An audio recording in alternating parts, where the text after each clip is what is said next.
हमने एक सुंदर, समृद्ध, शांतिपूर्ण, परस्पर संबंधों को पहचानने वाला और मनुष्य और सृष्टि का, मनुष्य और समूह का सहयोगी जीवन ऐसे प्रस्थापित किया था। आज विश्व के आवश्यकताओं की पूर्ति करते हुए उनकी समस्याओं का निराश करने का शाश्वत निदान देने वाली एक नई रचना को विश्व आवश्यक मान रहा है, भारत से अपेक्षा कर रहे हैं और नियति शायद यही कार्य हम भारतवासियों से चाहती है कि हम अपने उदाहरण से विश्व को एक नया ऐसा रास्ता दें। संघ 100 साल से ये सारा चिंतन, इन सब महापुरुषों का चिंतन लेकर, संघ का चिंतन नया नहीं है, वो अपनी दृष्टि के आधार पर अपने यहां परंपरा से चलने वाला आज तक आया हुआ यहां तक चिंतन है। उस चिंतन को लेकर संघ 100 साल से काम कर रहा है। समाज जीवन के विभिन्न आयामों में, संगठनों में, संस्थाओं में, स्थानीय स्तर पर भी, व्यक्तिगत पहल से भी स्वयंसेवक सक्रिय है। समाज जीवन में सक्रिय ऐसे अनेक सज्जनों के साथ भी सहयोग और संवाद स्वयंसेवकों का चलते रहता है। इन सब का जो संकलित अनुभव है, उसके आधार पर संघ का कुछ चिंतन है। वो चिंतन आज के कार्यक्रम में आपके सामने रखना, ये मेरे भाषण का प्रमुख उद्देश्य है। पहली बात है कि विश्व की व्यवस्था में परिवर्तन तो आवश्यक है, विनाश टालना है तो अनिवार्य है, परंतु हम एक विपरीत व्यवस्था में इतने आगे बढ़ गए, सारी दुनिया आगे चली गई, हम भी आगे चले गए। अब एकदम अगर पीछे मुड़ेंगे तो गाड़ी उलट जाएगी। इसलिए इस गति से आगे बढ़ते बढ़ते हुए धीरे धीरे छोटे छोटे कदमों से हमको मुड़ना पड़ेगा, एक लंबा मोड़ लेके पीछे आना पड़ेगा। देशकाल परिस्थिति का ध्यान रखते हुए हम अपनी समग्र और एकात्म दृष्टि के आधार पर अपना स्वयं का विकास पथ बनाकर विश्व के सामने एक यशस्वी उदाहरण रखेंगे, तब इस व्यवस्था का परिवर्तन प्रारंभ होगा।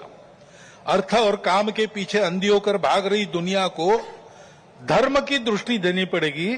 वो धर्म पूजा नहीं है, वर्शिप्स नहीं है, वो धर्म खान पान रीति रिवाज नहीं है, वो धर्म इसके परे सबको जोड़ने वाला, सबको उन्नत करने वाला, सबको साथ लेकर चलने वाला, प्रजा की, सृष्टि की धारणा करने वाला धर्म है। उस धर्म का मार्ग हमको अपने उदाहरण से विश्व को देना पड़ेगा। भारतवर्ष को ऐसा होना ही पड़ेगा, ऐसे संघ मानता है 100 साल के अनुभव के बाद। अब संपूर्ण देश को ऐसा खड़ा करना है, लेकिन व्यवस्था है उसको नहीं बना सकते। व्यवस्था बनाने वाला मनुष्य होता है, समाज होता है, वो जैसा है वैसी व्यवस्था बनाएगा। कहते हैं प्रजातंत्र में अंग्रेजी में एक वाक्य, people get the government they deserve. तो ये नहीं है कि सारा कुछ जिम्मा उन पर है, उनकी समीक्षा करके स्तुतियां, उनकी निंदा हम करते रहे, ऐसा नहीं होता है। जैसा समाज है वैसी व्यवस्थाएं चलेगी, और इसलिए समाज के आचरण में परिवर्तन आना चाहिए, तब व्यवस्था में परिवर्तन आता। वैसे भी कोई स्थापित व्यवस्था अपने को स्वयं को बदलने की इच्छुक नहीं रहती, और अपने को स्वयं को बदलने का उसका सामर्थ्य भी नहीं रहता, क्योंकि वो स्वयं को नहीं बनाती, समाज उनको बनाता है। ये सामर्थ्य समाज के पास रहता है। समाज को अपने आप को नए आचरण में ढालकर खड़ा होना पड़ता है। ये व्यवस्था परिवर्तन की पूर्व शर्त है, और समाज के आचरण के परिवर्तन जो आता है वो भाषणों और पुस्तकों से नहीं आता। प्रबोधन तो करना ही पड़ता है, लेकिन प्रबोधन करने वालों को स्वयं जो परिवर्तन चाहते हैं उसका उदाहरण बनना पड़ता। अपने व्यक्तिगत जीवन में, सामाजिक जीवन में, राष्ट्रीय जीवन में, अपने स्वयं के परिवार के जीवन में, अपने आजीविका के कार्य में हम उस परिवर्तन का उदाहरण बनकर जिए। और ऐसे जो उदाहरण स्वरूप व्यक्ति होते हैं, जिनके जीवन में पारदर्शिता है, निस्वार्थ बुद्धि है, जिनके पास प्रामाणिकता है, संपूर्ण समाज को अपना मानकर जिनका जीवन व्यवहार उस समाज के हित के लिए चलता है, ऐसा स्थानीय नेतृत्व देने वाले व्यक्ति होने पड़ते हैं। इसलिए उन व्यक्तियों का निर्माण करना पड़ता है। और इसलिए संघ का अनुभव है, व्यक्ति निर्माण से समाज परिवर्तन और समाज परिवर्तन में से व्यवस्था परिवर्तन, यही देश में और विश्व में परिवर्तन लाने का सही तरीका है। हर समाज में यही अनुभव है, ऐसा ही होता है। सब प्रगत देशों का इतिहास देखिए, आधुनिक इतिहास देखिए, ऐसा ही हुआ है। ऐसे व्यक्ति निर्माण करने की समाज की व्यवस्थाएं रहती है। हर एक राष्ट्र में, हर एक समाज का अपना एक पारिवारिक जीवन का तरीका था। अब लगभग सब जगह ध्वस्त हो गया, केवल भारत में बाकी है।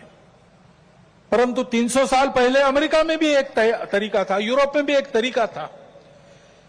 उस तरीके से ऐसे व्यक्तियों का निर्माण होता है।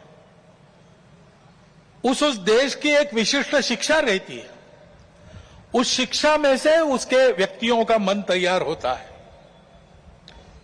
और उस समाज के जो क्रियाकलाप चलते उसमें से भी मनुष्य निर्माण होता है।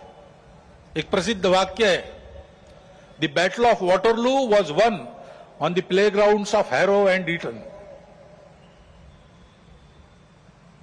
वहां पर खेल खेलते खेलते जो समाज तैयार हुआ, उसने जगत जेता कहे जाने वाले नेपोलियन को हरा दिया। ये ताकत कहां निर्माण हुई? समाज की व्यवस्था में निर्माण हुई। हमारे यहां भी ये था, परंतु 1000 वर्षों के आक्रमण में वो सब अस्त व्यस्त हो गया और बिना इसके काम नहीं होता, क्योंकि मन बुद्धि से ये सारा विचार मानने के बाद भी रोज के आचरण की आदत बदलनी पड़ती है। आदत बदले बिना परिवर्तन नहीं आता, केवल बातों से नहीं आता, केवल सोचने से या सपने देखने से नहीं आता। जैसा आपको देश चाहिए वैसा आपको होना है, और वैसा आपको होना है तो आपकी अपनी आदत दुरुस्त होनी चाहिए। उसकी व्यवस्थाएं इसमें रहती है, वो हमारे यहां ध्वस्त हो गई। इसलिए राष्ट्रीय स्वयंसेवक संघ का निर्माण हुआ।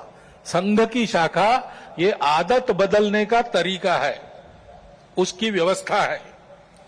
100 वर्षों में इसीलिए सब प्रकार की परिस्थिति आई। संघ को लालच भी दिखा दी, संघ को राजनीति में आने का आमंत्रण भी मिला, लेकिन संघ ने वो सब नहीं किया। संघ केवल एक ही कार्य में लगा रहा। संघ के स्वयंसेवकों ने हर परिस्थिति में शाखा को नित्य चलाया है।